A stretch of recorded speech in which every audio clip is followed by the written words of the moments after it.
My dad started buying me comics when I was like 5.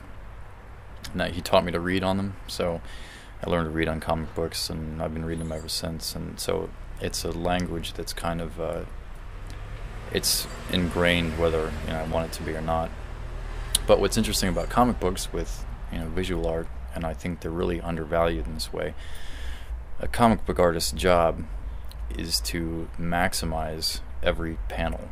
They have to figure out the quickest and easiest way to tell a story with a single panel, and then maybe 7 panels on a page, and get this thing in your head and have it make sense as quickly as possible. As a language, I think it's incredibly valuable. If you're doing a painting, you can't just throw everything up on there any way that you want to. It's about economy. You've got to think, how do I stage this, and what symbols and archetypes do I put in there, and how do I situate them so that people get the most information as quickly as possible. And that's something I think comic books do, and I hope I took that away from it, and I think my paintings, if you step back from the fact that, it's oil paint and it's in a gallery, and you look at it, they're very, very similar to comic book panels. It's just, well, half the time there's comic book like action in them, so that's maybe a more overt evidence of the influence, but the composition is really comic book inspired. The most recent show I had was a series called Mangst. It was a amalgamation of man or male and angst, and it was about that, I guess, male angst. The angle I was taking on it was that men have kind of a secret life as an insecure, terrified human being, that's not the traditional gender role of the strong male. And it was kind of about that we are weak and that we're frail, and that it's not really an acceptable part of our gender.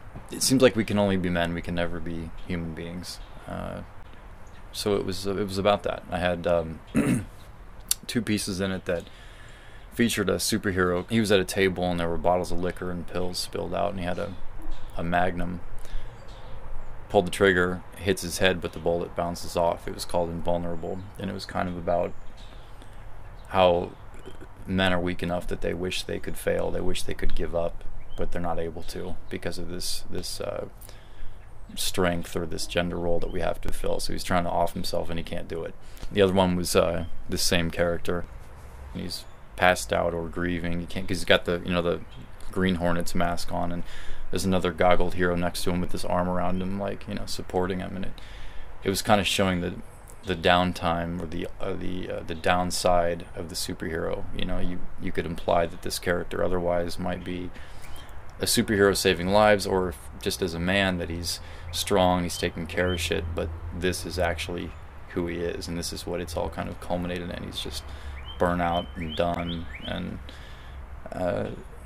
I think a lot of guys feel that way, but they're not. It's not widely accepted. There's not a place for guys to talk about that. I think in art, when you're putting up something that you want people to see, you want them to look at, and hopefully think about in relation to themselves, I think weakness is taboo. We want to think of ourselves as being whole, able-bodied people, and it's a lie. We're not. People are looking at it and going, that's really fucked up. Oh, but that's also me.